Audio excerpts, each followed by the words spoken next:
Hello and welcome back to Accepting Your Abundance. I am so excited to see you here for week 3. I know for me it's been a fabulous journey, and I hope for you it has been as well. This week is very exciting to me. We're introducing to you the idea or the reality of the vibrational energies that we put out into the universe, and what energies and vibrations we put out is what we draw back to us. It is a part of the law of attraction.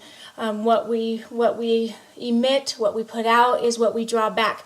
This is how we will manifest our abundance, and we need to be able to do that in order to learn to accept it. So it is all a part of the process. We're not going to go real deep into the law of attraction. At this point, I'm just going to ask you to go with me and believe and just know and trust that this law is real. It does exist, and it is a very vital part. And as such, as we put out these vibrations, sometimes we inadvertently put out counterproductive vibrations, and the universe will be either confused by what we're actually asking for, or unfortunately, more times than not, we are putting out a stronger vibration, or more often, one with more feeling of one that is different than what we're actually trying to achieve, or what we think we desire, or what we have learned in these past couple of weeks that we do truly desire. But what happens is we have these underlying beliefs, these inner voices. I call that my monkey mind.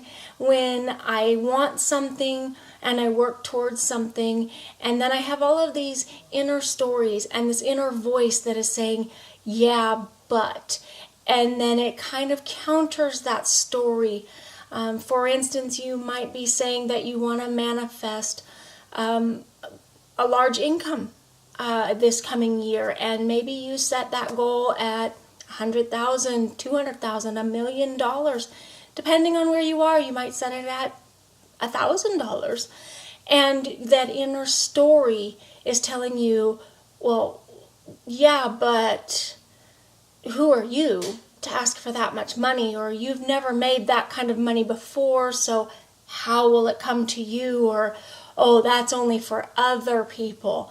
Those other people, the gifted people, the appointed people, whatever that inner story is that you've created for yourself or that you've been conditioned to. It isn't something that's always necessarily conscious on our part. Could be our upbringing. It's what we're around. It's what's brought to us. It's what we're conditioned, what we learned. It's experiences that are brought to us. It may be a matter of you watched your parents growing up and they told you that wealthy people were bad, or that it was bad to want money, or it was not possible for people like us to make that kind of money.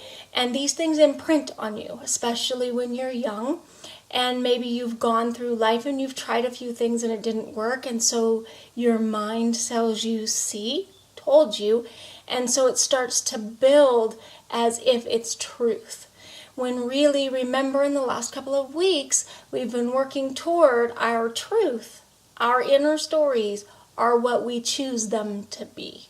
So instead, we're going to work through what some of these vibrational issues are, what some of these inner stories are, what actually is coming up for us that might be counterproductive to what we actually desire.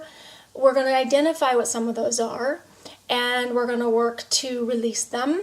And the main thing I want you to be very conscious of here is that we are going to do this with no judgment. This isn't about why they came about, how they came about, who we can blame. This has nothing to do with that. This is simply an awareness. We need to acknowledge it, and then we need to let it go.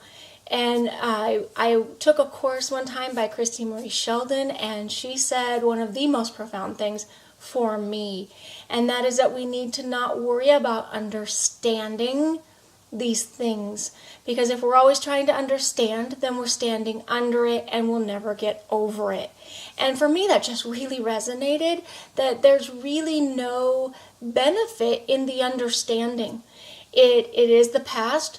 We need to learn from it and let it go and just release it. So that's what this week's lessons will be about. We're just going to acknowledge that it exists within us, and we're going to just let it go. So when we have these money stories, for instance, like an example that I gave you, and my childhood was especially that way, that I grew up with the money story, that money was hard to come by. You had to work very, very hard, and it was there, and then it was gone.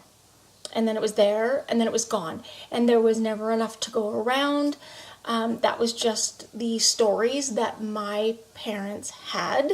And so I grew up with that, and that was what I attached to money.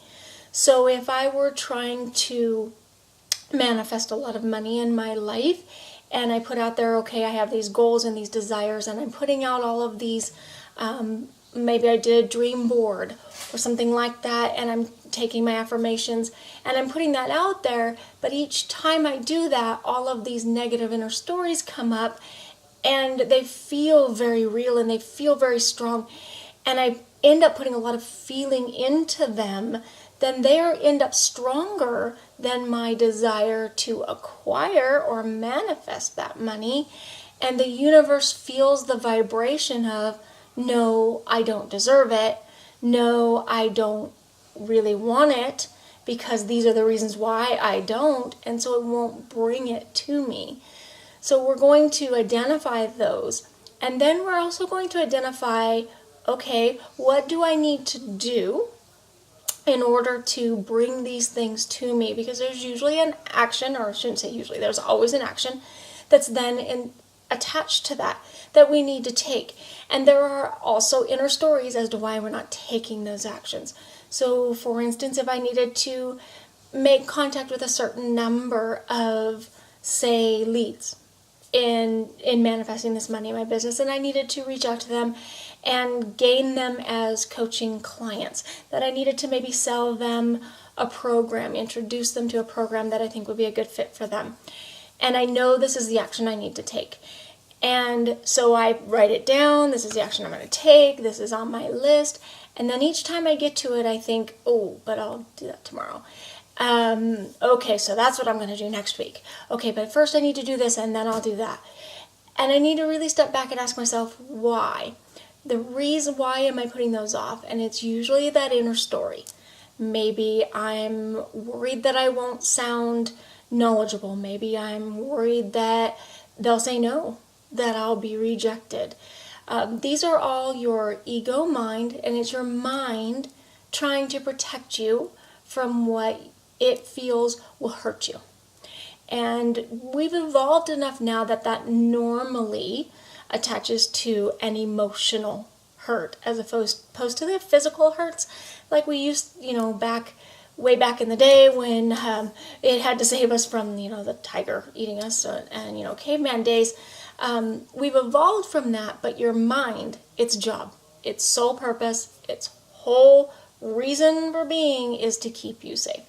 That's what keeps you in your comfort zone. Anything outside of your comfort zone, your mind starts saying things like, oh yeah, remember we tried that before, and oh, that didn't feel good, and you got rejected, and that made you feel really bad. We don't want to feel bad, so we're just going to stay right here. And you know how you're saying that, you might get rejected, so we're just going to go totally avoid that. We're going to stay inside your comfort zone. Well, in order for us to grow and stretch and evolve, we need to really get outside of that comfort zone. So we need to override that ego mind who's keeping us safe with our heart, who just wants to bring you love, joy, fulfillment, happiness. That's where those desires come from. So we need to build that bigger than the ego mind. We need to put out the vibrations from there heavier than those inner voices. And we need to replace that inner story, like we've been talking about for a couple weeks now, so that we're not only replacing those stories, but we're feeling from inside all of the joy and fulfillment that we will be getting, so that we're emitting the vibration of who we want to become, who we want to be. Because remember, the biggest part of the journey, and no matter what you want to achieve through this course, in life, through your goals, it's not always about money. Maybe it's a stronger relationship. Maybe it's to be the best mom you can possibly be. Maybe it's just to be the best person you can possibly be. At the end of the day, it's about becoming a better version of you each day. It's about who do you want to become. And it's about becoming that person. As we step into that person is when we start to achieve the things that we were hoping to achieve. That's what brings all of that abundance to us. So we're not only working through these 4 weeks in this course on accepting that abundance, but we need to remember that we have to be able to bring it to us in order to open up to accept it.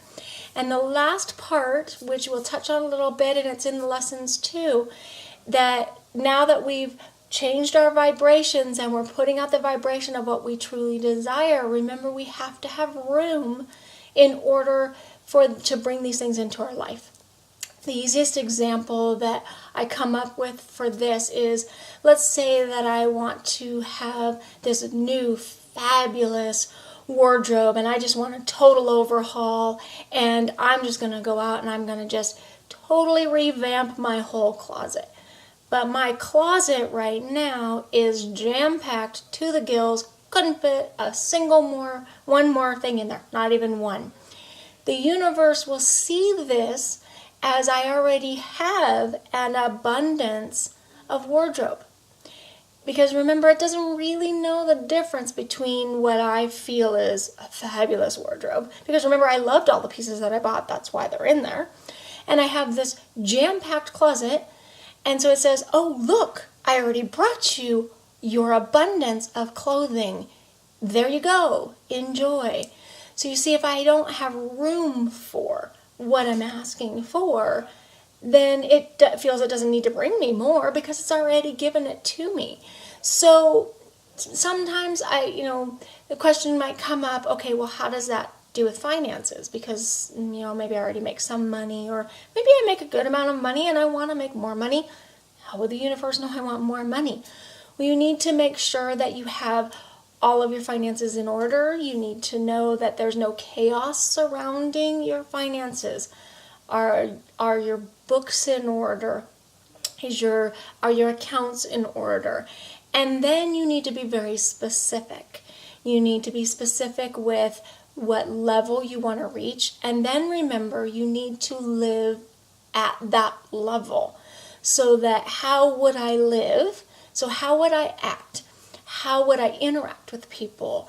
How would I feel about myself? How would I project outward if I was living at that level of income? So you're putting that vibration out there. You've cleaned up and made sure that all of your financial situation is straight so that it can easily flow in.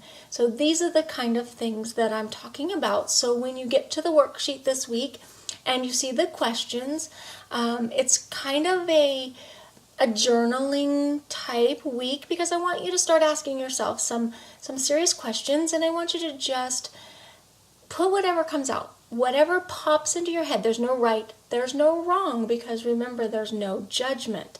So when you ask yourself your question, I want you to just jot down the first things that come to your mind. Just don't try to analyze it. Don't try to say, oh, I don't think that's right. That doesn't make sense. That's kind of weird. Where did that come from? That's perfect. Whatever comes up for you, that's what I want you to jot down. And that way, it's truly the intuitive. It's what's coming from inside. So I want you to just put it out there on paper. And then remember, again, I'm going to keep stressing this because this is not about judgment. Doesn't matter why it came. Doesn't matter how it came. It's there. And we're going to ask you questions that will bring up like how your inner stories came, but then what you can do about them. So what actions you need to take. Again, be very honest with yourself. They don't have to be giant actions. You can take small actions. And then be honest about why you haven't taken those actions so that you can, again, look at what might be my inner story, what might be the early hurt, the early scare, the early little monster in the closet that's causing you to hesitate on this. That way, again, we awareness, acknowledge, release. And then you can take those steps. So my hope for you this week is that you just take a little bit of time and just honor yourself. I am beyond excited that you've come to week 3. I am so honored. Not so much that you came here for me, but that you came here for you. Remember, this is all about you and how we can grow for you and bring you to a place that you can accept all of the abundance that the universe is waiting to give you. And please feel free, jump over to the Facebook group and let us know what came up for you, what sparked for you. What did you find that might help us to move forward as well? Because we love to learn from each other, and everybody has a different insight and a different aspect of it that really speaks to them. So we would love to hear from you. We would love to celebrate you, and the link will be in your lesson. So, and on the email, please just jump in. It is a safe space, and we would be thrilled to hear from you. Again, I am so glad you're here and accepting your abundance, and I can't wait to talk to you on Friday to see what bubbled up for you. I hope you have a fabulous week, and we will talk soon. Bye-bye.